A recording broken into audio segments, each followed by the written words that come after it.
Okay, testing. All right. I got you. Hello, everyone, and thank you so much for coming out here today. My name is Sonia Boeger, and I am a senior at South Salem High School. I would personally like to thank the Salem chapter of Democratic Socialist of America, Healthcare for All of Oregon, and Mid-Valley Healthcare Associates for spreading the word and helping contribute to this event. I would also like to give a special shout out to Larry McCool, Ariel Knox, and the famous Caesar the No Drama Llama.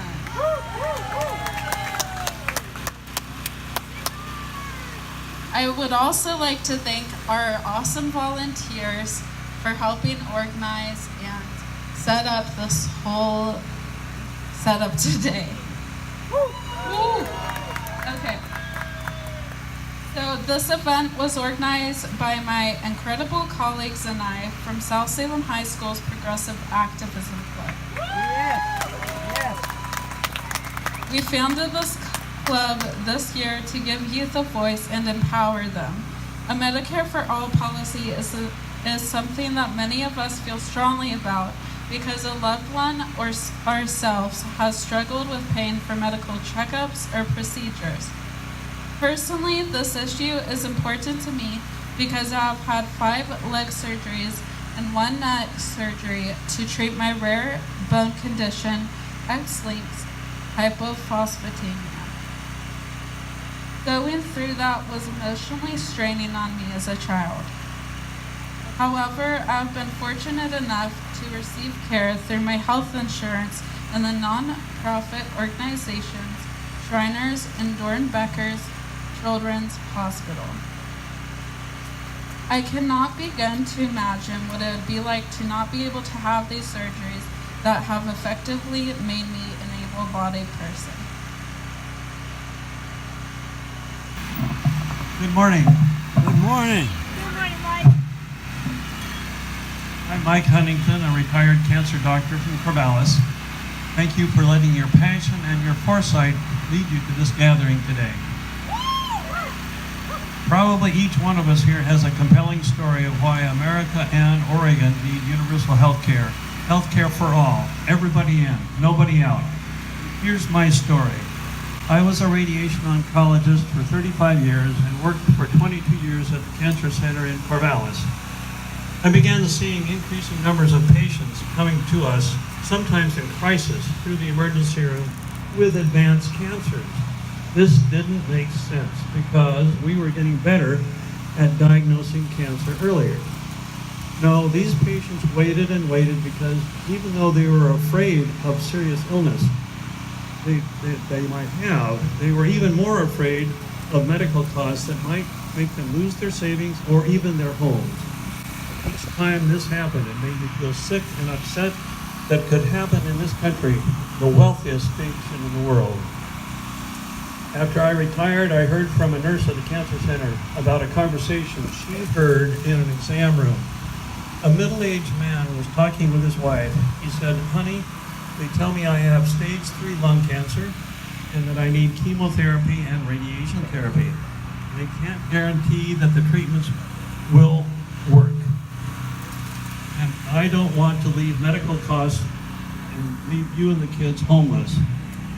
I'm thinking I will refuse treatment." A psychiatrist I knew told the story of a patient whose husband was a roofer.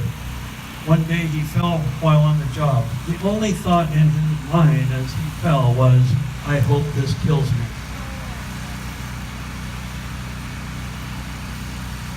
Because of tragic stories like those I just mentioned, the national momentum for universal health care has been building over the past 3 years.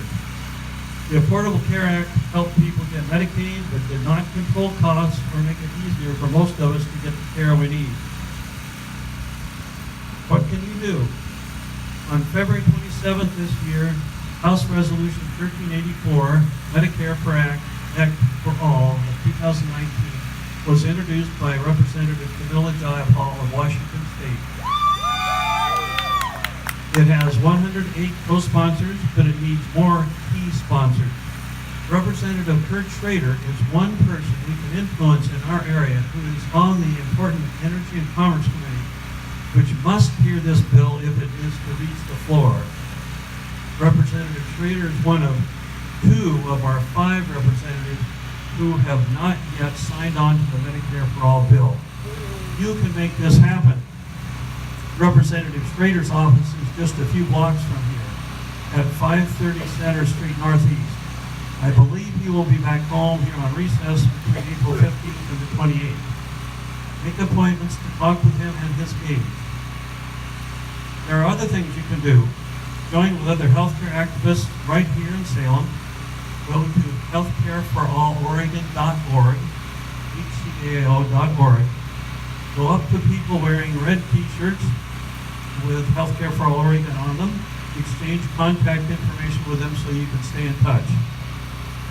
Oregon is considering its own plan for universal health care. It is Senate Bill 770, which has been approved by the Senate Health Care Committee and has been referred to the Ways and Means Committee. Your voice needs to be heard by senators and representatives. You can be sure they are already hearing from opponents who will profit from and do not feel the cruelty of our current system. This is a glorious marathon, not a 50-yard sprint. Nurture your passion, rehearse your stories about our cruel healthcare system, and tell them often to others, and gather their stories. Phone, write, email, visit your federal and state legislatures. Make healthcare for all a reality.